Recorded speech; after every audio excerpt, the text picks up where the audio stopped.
नमस्कार ओम न्यूज 24 को स्वागत करुछि। आसंतु जिबा 28-29 रे प्रबल वर्षा नहीं हाई अलर्ट कला आंचलिक पाणीपाग विभाग।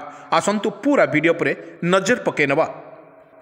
पुराना वर्ष रे भिजैबो नुआ वर्ष रे थरैबो पश्चिम माडरे प्रभाव रे पश्चिमर वर्षा बिलुरो पानी सुखिनी पुणी आसुची वर्षा पश्चिम झड़ प्रभाव रे आसंता 2 दिन वर्षा आशंका प्रबल शीत और सुखिला पाग सह इंग्राजी नववर्ष को स्वागत करिवे राज्यवासी। छुट्टी काटिबाकू चाहूथबा लोकंग पई यह एक खुशी खबर होई पारे, किंतु पाणीपाग विभाग आकलन एबे चाषींक मनरे शंका भरिछि। कारण आगामी 2 दिन राज्य रे विभिन्न स्थान रे प्रबल वर्षा नहीं आंचलिक पाणीपाग विभाग केन्द्र द्वारा सूचना।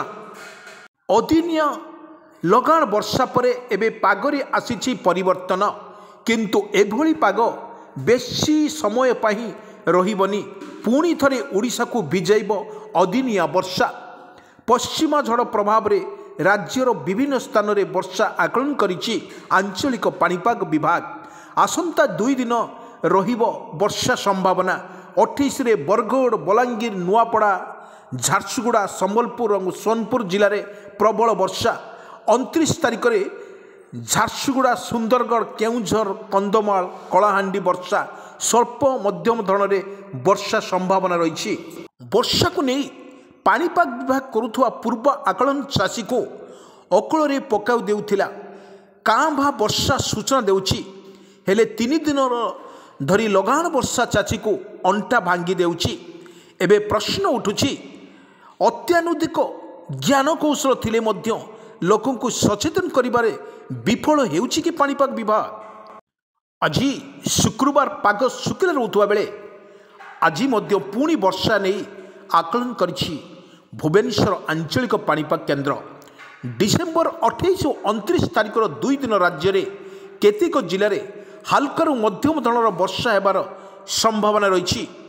पश्चिम झड़ प्रभाव रे आसंता शनिवार एवं रविवार उत्तर तथा उत्तर पश्चिम ओडिशा रे केतेक जिले में मध्यम धरणर वर्षा को नहीं पूर्वानुमान करा जायछि। एपटी केंद्रीय बंगोपसागर रे सृष्टि होउथबा लघुचाप प्रभाव रे गत सप्ताह ओडिशा रे वर्षा लगी रहितला। अदिनिया वर्षा जगु राज्य रे विभिन्न जिले में व्यापक धान फसल नष्ट होइछि।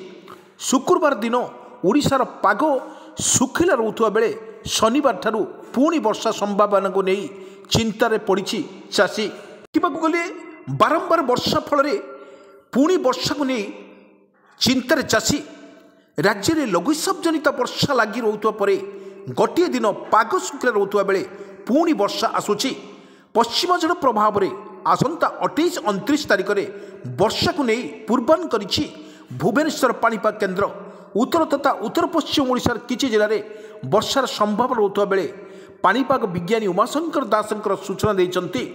अन्य पक्षरे लघुचाप जनित वर्षा रे राज्यर विभिन्न अंचल रे धान पानी रे बुड़ी रहउथबा बेले चाषी ताहाको उठाई पारुनाई। पुणी आउ एक वर्षा आसुथबारु चाषी मुंडरे चढ़क पड़िलानी। 29 तारिख रे उत्तर उत्तर पश्चिम ओडिशा रे वर्षा संभावना रही। वर्षा रे पूर्व फसल नष्ट चाषींकर समस्या बढ़ाई देउथबा बेले आउ एक वर्षा आशंका चिंता बढ़ाई देउछि। आज सुखिला पाग परिवर्ते हेउछि, किंतु काली ठारू बा आजी ठारू वर्षा संभावना रही। सूचनायोग्य दुर्बल हेउछि पश्चिम केंद्रीय बंगोपसागर रे सक्रिय थिबा वेलमार्क बा लो प्रेशर सदृश लघुचाप फल पागर बदलुछि। वेलमार्क लो प्रेशर प्रभाव रे सारा राज्य रे वर्षा जारी रहितला। एबे पागर परिवर्तन देखा मिलुछि। अन्य पक्षरे देखा गले बारंबार लघुचाप बल जो भली एक लघुचाप तैयारी होउछि आसुछि आउ एक वर्षा 28-29 तारिख रे एक वर्षा को नहीं संभावना रही। यही प्रकार पागर विभाग सूचना अनुसार यही तारीख रे राज्य में किछि जिले में हालकार मध्यम धरणर वर्षा हबार संभावना रही। अन्यपटे अदिनिया वर्षा को नहीं चिंतार चाषी पूर्वर वर्षार फसल नष्ट होते ताहार एपर्यंत आकलन करनथिले सरकार। पुणी एक वर्षा समस्त को चिंतार कारण साजिछि।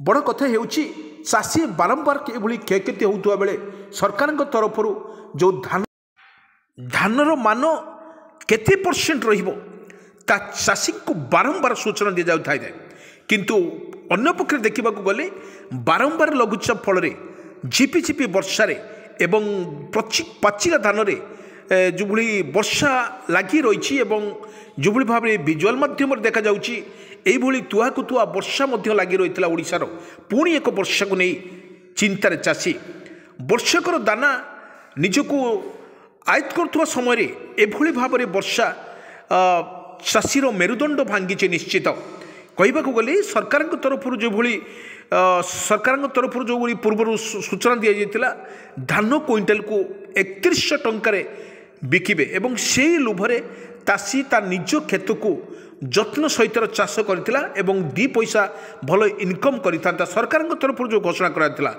किंतु भाग्यर दुलंबना इमिति घटिला बारंबार लघुचाप किपरि चाषी को क्षतिपूर्ण मिलिबे सरकार से चिंतार अछंती।